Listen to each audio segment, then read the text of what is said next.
Greetings, people of the internet. This is Scott with CircWorks, and this is Beyond 100 Days of Making Comics, where I kind of keep you guys up to date on what I've been doing post my 100 Days of Making Comics challenge.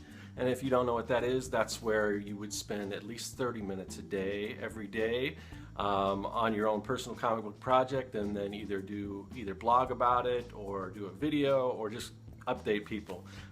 So I have finished with that challenge, and some people are starting the whole thing up again, including Kevin Cross, who's the one that kind of started the whole thing to begin with. Starting again to begin with. Anyway, you know what I mean. But I think for me right now, I think the best thing to do is just kind of keep pushing along with all the other stuff I've got going on, and just kind of update you guys once a week. And who knows, you know, it might, maybe once I finish this issue 3 of Young and the Dead. I've showed these all the time. These are the regular standard editions of my comic book Young and the Dead, issue 1 and 2. But sometimes I forget to show you these. I also have these available on my online store at circworks.com. And these are kind of the deluxe mini comic versions that I put together myself. I cut all these little pieces out, as you can see, and this one's got a little noose on it. I tie all those myself, and so these are a little more handmade, and those are available up there too. But anyway, that's my comic book.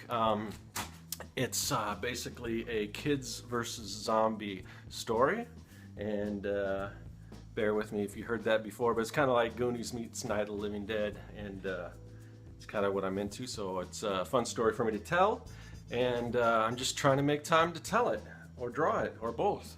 And but I've got a bunch of other stuff going on right now, as I have been talking about before. I've got a big game project that's taking up a lot of my time, and then I've got another client project doing another comic book, an educational comic book, that is also taking up a lot of my time. But and for a little while there, if you've been following me through this post 100 Days of Making Comics journey, you'll know that I kind of when all this stuff's kind of fell in my lap, all these projects, that it kind of took me away from the comic. But I'm really trying to make an effort to get some work done on the comic. So that's what I've still been doing, even though I'm getting seems like I get busier and busier. I thought I was going to have a little break. So I realized I was going back through some emails and things, and the comic book project that I'm working on for a client, which is, do I have that thing? I don't know if I have that. Yeah, hold on. So I think I showed you this. It's called The Time Traveler, and you know, it's kind of distributed at schools and things like that, and it's kind of just to get kids on the right path for their future and things like that. So I've been working on that, and I thought the deadline was the end of this month, and so I've just been cranking away at it, and I realized that it's actually the end of next month, April. So I was like, cool, that's awesome. I've got a little more, you know, wiggle room, but I still wanted to try to get it done this month, because just because I was still on that path, and I've got a comic book convention coming up, and I really would like to get some more products done by then. So I was hoping to get this done and out the door. So I thought I'd have a little extra time, more than I thought. And then the game project I'm working on, which I've been probably putting in about, I don't know, a little under 30 hours a week. I guess they were saying, hey, we want to get some more stuff done, like quickly. Would it be possible for you to put in like 40 hours a week, in addition to the comic and some other projects? So yeah. But I always complain about this stuff, but I kind of make the little disclaimer that it's nice to be working, and I'm not really complaining. But it is nice to just kind of throw stuff out there, and you know, other people that might be in the same situation or whatever, and it's just stuff you talk about. I don't know. So so anyway, yeah, busy, but I did, so I got some more. I've done some inking on this book, The Time Traveler. I don't know. It's fairly basic. It's not really, that's why I've been able to make some progress on it. It gets, these pages are all over the place. It gets towards the end there's a little more action, but in the beginning it's kind of just a lot of dialogue and stuff like that. That's our little time travel character over there, and this is Kenny Dobbs, who is like the world champion slam dunk player. And I don't know if it's a player because that's not a game. Champion, I don't know what you call that. Competition, whatever. So another page from that. So I got some inking done. I've actually scanned these in, and I've got my son who's doing some flat coloring on those. So yeah, I can't do it all myself. So I'm gonna have him do the flat coloring before I go back, because it is a color comic, unlike my Young and the Dead, which is black and white. But I'm finding, you know, my comic has, like, you know, the grayscale shading. Where is it? Do I have it? I just showed it to you guys. Oh yeah. So, you know, that's kind of my comic. So I've got, you know, it's all shaded and everything like that, which almost takes as much time as the coloring. Maybe not quite. This one, you know, it's kind of a full color deal. So anyway, so yeah, I got that done. So I'm about on the Time Traveler book. I think I got about 3 more pages of story to pencil. Then I got to ink the whole thing, color it and all that stuff, and then I got to do the cover, and then some you know, some graphic design for the book as well. So, but that's coming along, and like I said, I did make some time to work on my book, Young and the Dead. So this is page 10. And I don't know if you guys can see that. I pencil really light. I actually just ordered, I've been using these pencils for a while. I don't know if I have one, I can show you the red. These are like drafting pencils. And this is like the non-photo blue that I used. But I tabled next to a guy at a convention, and he showed me another pencil that it's kind of a regular mechanical pencil. It's a Pentel. It's got the blue pencil, so I ordered one, so it should be coming in the mail sometime soon. So I'm anxious to test it out, because he let me try it out a little bit. I'm like, I might even like this better than what I was using before. So anyway, here we've got some more stuff going on. We've got the Trans Am in there again, kids on bikes, which is always fun, especially for these 80s stories. I just remember just going everywhere on my bike when I was a kid, unlike my kids who have had flat tires on their bikes for probably years now and haven't even cared. So anyway, so that's kind of what's going on. What else? I've been trying to get back into going to the comic book store and getting a few comics and things to read. I've kind of mentioned before that when I go in there, since I've kind of been out of the loop for so long with mainstream comics and things like that, I just really don't know what to get. There was some buzz around the Batgirl thing, which I don't know if I did this Batgirl for last week's Fan Art Friday, which is another video series I do.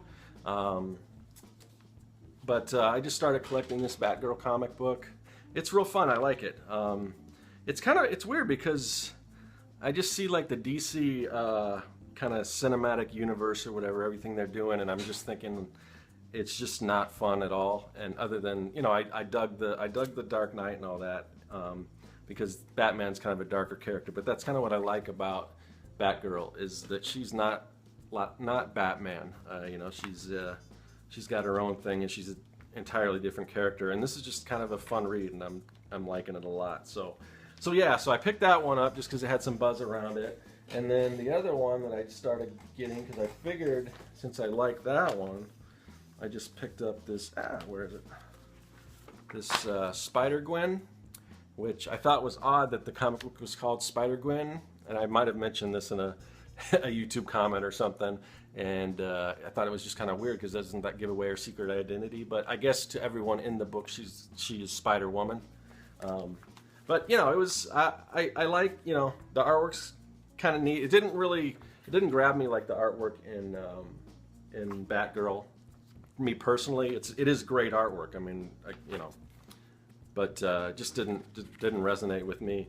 And the story was fun too, but it just seemed like you could take Spider-Man and just switch the characters out and it wouldn't be any different. So you know, and again, this is just the first issue, so they could go somewhere from there. But I don't know. I'm not trying to get, you know, totally back into collecting comics, but I just pick a few things up here and there. I started to get some of these new Star Wars comics because I'm a big Star Wars fan, and now that it's back with Marvel, which they seem to be doing a real good job. I'm liking what they're doing. I was kind of sorry to see that it kind of went away from Dark Horse because I think they were doing a good job with some of the titles that I did get here and there, which weren't a lot, but anyway, so they're doing what I think has been done a million times before, and they're kind of taking what happened after A New Hope and then I guess on to Empire Strikes Back, and who knows what will happen after the new one comes out, if they'll launch new titles or they'll start over with something else. But kind of interesting take on where they're going with this. It's like, I guess they just said everything that happened before that wasn't in the movies wasn't canon anymore, so it's like a fresh start. So it's kind of interesting. They've got you know, the Star Wars title, and then they've got a Darth Vader, and that all kind of intertwined, so I guess there's continuity running through them all, and then a Princess Leia book. So if they get too many more, I don't know. I don't know if I'm going to be able to keep track of all these. But anyway, those are fun. Let's see what else. I picked up Rocket Raccoon, which is written by Scotty Young, which I know he's kind of a big thing. I really don't know a whole lot about him. I've seen like his artwork and stuff. But right now, Jake Parker's drawing Rocket Raccoon, and I've really been a big fan of his stuff. He's got a YouTube channel where he draws all kinds of cool robots and stuff like that. But I like his stuff. It's just real whimsical and fun, and yeah. So I'll probably get this for as long as he's on the book. So this, I guess this is just kind of a show and tell what I've been getting at the comic book store. So, you know, in the YouTube comment sections, if you guys have any recommendations or anything like that. Another book that I picked up, I was watching, was it Lean Into Art, I think, or Comics Are Great, one of Jersey Rose's podcast, and he brought up this book, Abigail and the Snowman, by Roger Langridge, who I'm also a big fan of. He does awesome stuff. And I didn't know about this book. I actually, when I first went back to the store, I was going to look for something, and I kind of scanned and I didn't find anything by him. But then I heard about this, so I went back, and they had issues 2 and 3, and they didn't have 1. So I haven't started reading this yet because I just ordered one off the internet, which I wish I would have known sooner because I'm paying more for shipping than the book cost me, but that'll happen.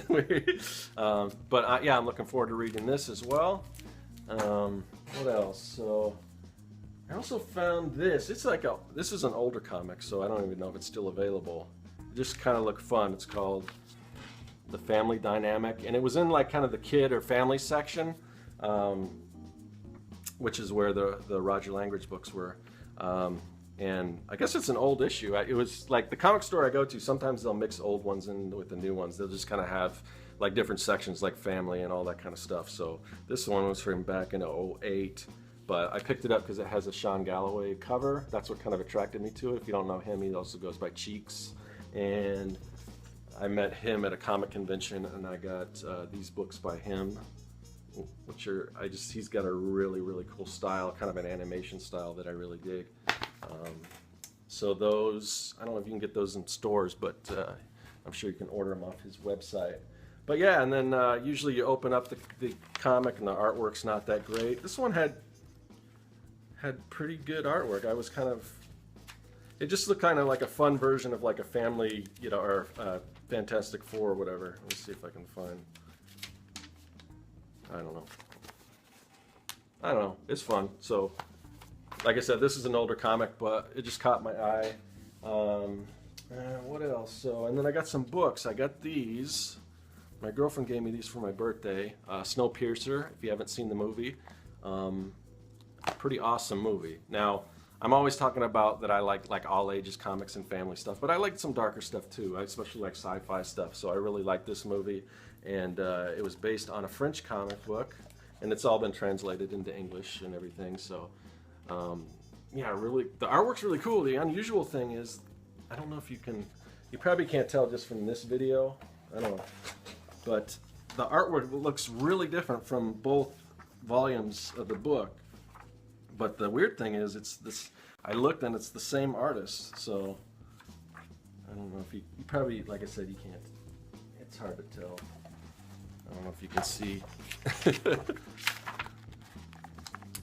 Hey, sorry about that. I just got a phone call. I'm filming this on my iPhone, so anytime somebody calls, it just cuts off on me.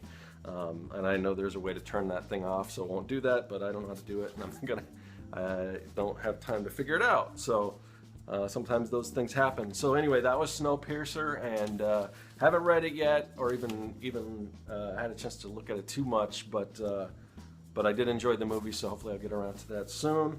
But I have another book here, and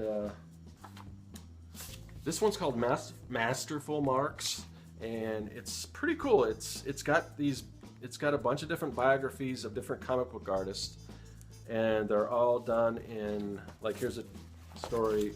This is all about Charles Addams' life, who did the Addams Family, but it's all done in comic book form by other professional cartoonists. So it's got a lot of cool stories in here. Let me see who's some of the guys in here. Where are we? Okay, so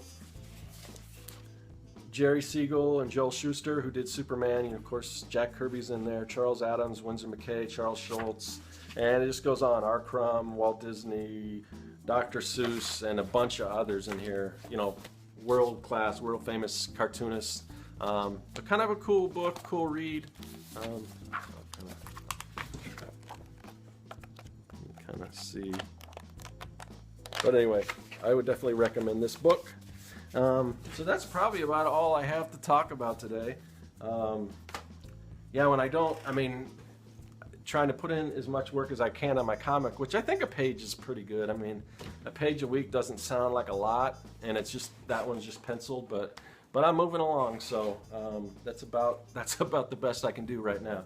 But anyway, so I'm just trying to find other things to talk about, and I thought just a little discussion on what I'm currently reading or starting to read again now that I'm taking trips back to the comic book store. So again, if you guys have any recommends, let me know. Yeah, just tell me what you guys are reading, what you're into. But that's about it. Like I said, my friend just called me, so we're gonna go hang out tonight, which is something I encourage everyone to do, is just take a little time out to go and socialize and hang out and see your friends, because we get kind of cooped up in our projects and things. At least I do. I don't know. It's like, yeah, I don't know. It's like Kevin Cross is doing this thing where he's staying off of Facebook and Twitter for a month, which is probably a good idea. You probably get a lot more work done. I've always had the opposite problem, because when I'm working, I'm just kind of zoned in, and I don't pay attention to all that other stuff, which to me, I think I really need to, because that's, in this day and age, you kind of have to be out there, and you have to be present online. That's kind of how you let people know who you are and what you're doing and all that kind of stuff. And that was kind of one of the things I wanted to do starting the new year, and then I just get back into these same habits, just working more than, talking about my work and everything, which, I think YouTube's a good place to do that, and that's kind of what I'm doing with this. But yeah, I don't know. It's just not a problem I've had. I've got the opposite. So anyway, but yeah, I'm gonna go grab a few drinks with a friend, and I'll see you guys. I guess next week or a Friday. If you want to check out my Fan Art Friday videos, I do a fan art piece every Friday. And I'll kind of keep doing that, hopefully until I start doing these other videos that I have plans for, which I haven't mentioned much before because they're like totally on the back burner, but they're still going to happen once I wrap up some of these other projects and everything. So anyway, yeah, I think that's all I have to say for today. Yeah, thanks for liking, thanks for subscribing, thanks for commenting, and that is all.